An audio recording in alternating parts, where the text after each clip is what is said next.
Hello students, I am Shivam Sahu. आज जो हम बात करने वाले हैं exercise 5.1 question number third. Okay, question number third क्या लिखा हुआ है आप ध्यान से समझिएगा। यहाँ पर लिखा हुआ है examine the following function for continuity. आपको यहाँ पर कंटिन्यूटी इसकी बताना है। ओके, कि किस किस टर्म्स पर ये फंक्शन जो है कंटिन्यूस फंक्शन है। ओके, तो यहाँ पर आप देखिएगा, आपको जब सॉल्व करने का बोला है examine the following functions for continuity, आपको फंक्शंस गिवन है, इस पे कंटिन्यूटी आपको चेक करना है। ओके, तो मान लीजिए फर्स्ट पार्ट आपको यहाँ पर दिया हुआ है, ए जो फर्स्ट पार्ट दिया हुआ है वो दिया हुआ है एफ एक्स कितना दिया हुआ है x-5। अब यहाँ पर आपको कोई सी टर्म नहीं बोली है कि 0 पे सॉल्व करना है 1 पे सॉल्व करना है, तो इसको किस तरीके से सॉल्व करना आप यहाँ पर समझिएगा। देखिए, आपने जब ये फंक्शन को देखा तो ये फंक्शन देखते से समझ में आ रहा है, ये वाला जो आपको फर्स्ट पार्ट है, ये फर्स्ट पार्ट आपको देखते से समझ में आ रहा है कि ये जो आप देखोगे ये जो है लीनियर पॉलिनोमियल है। यहाँ पर जो इसकी पावर जो है वो कितनी है 1।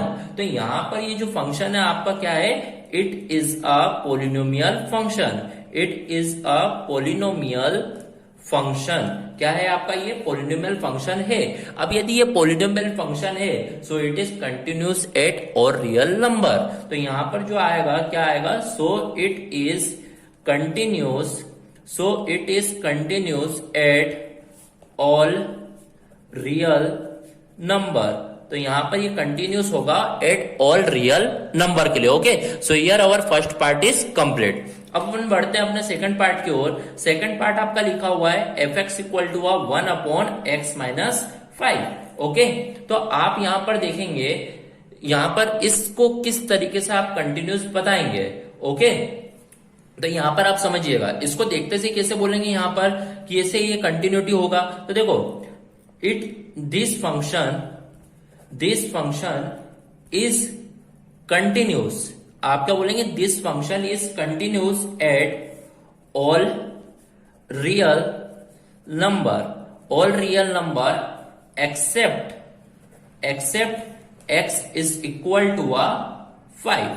आप क्या बोलेंगे, this function is continuous at all real number except 5। देखिए आप समझिएगा, यदि मैं इसके यहां पर 5 रखता हूं तो 5-5 0 हो जाएगा, तो 1/0 इज कॉल्ड है इनफिनिट। तो यहां पर फंक्शन कंटिन्यूस नहीं हो पाएगा। बाकी सारे ऑल रियल नंबर पर ये कंटिन्यूस फंक्शन होगा। तो this function is continuous at all real number except x equal to 5। Okay, so here our second part of third question is completed. And अब अपन बढ़ते हैं अपने नेक्स्ट पार्ट की ओर, सी पार्ट की ओर। तो सी पार्ट यहां पर दिया हुआ है f x is equal to x² - 25 upon में x plus 5 when x is not equal to 5। Okay, तो यहां पर भी इसको आपको बताना है, तो कैसे बताएंगे देखिएगा, समझते हैं यहां पर। तो देखो, यहां पर मैंने देखा, यहां पर भी यदि इसको देखा जाए तो क्या हो सकता है, यहां पर this function is continuous at all real number except x equal to -5। Okay, इन लोगों ने क्वेश्चन में आपको देखे भी रखा है, ये 5 की जगह -5। ओके, यहाँ पर यदि मैं -5 रखूंगा तो -5 + 5 कितना हो जाएगा, 0। और यहाँ पर -5 का स्क्वायर करूंगा तो क्या हो जाएगा, 25 -25 0। तो यहाँ पर भी क्या होगा, this function is continuous at all real number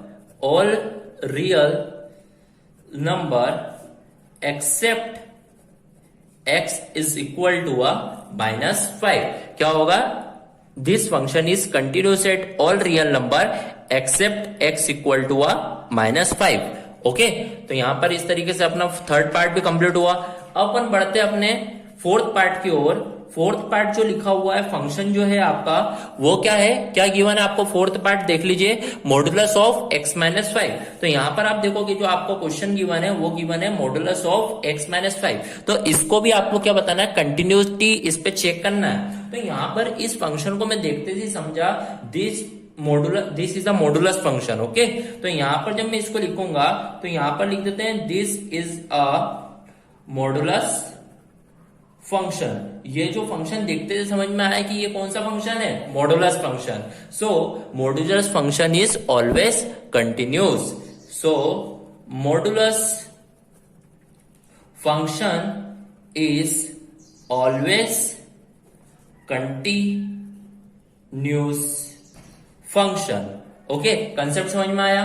okay, तो इस तरीके से आपका यहाँ पर ये कंटिन्यूटी आपने इन चारों पार्ट में बताना होगा। ओके, तो इस तरीके से यहाँ पर कंटिन्यूटी होती है। ओके, तो यहाँ पर अपना थर्ड क्वेश्चन एक्सरसाइज 5.1 का कंप्लीट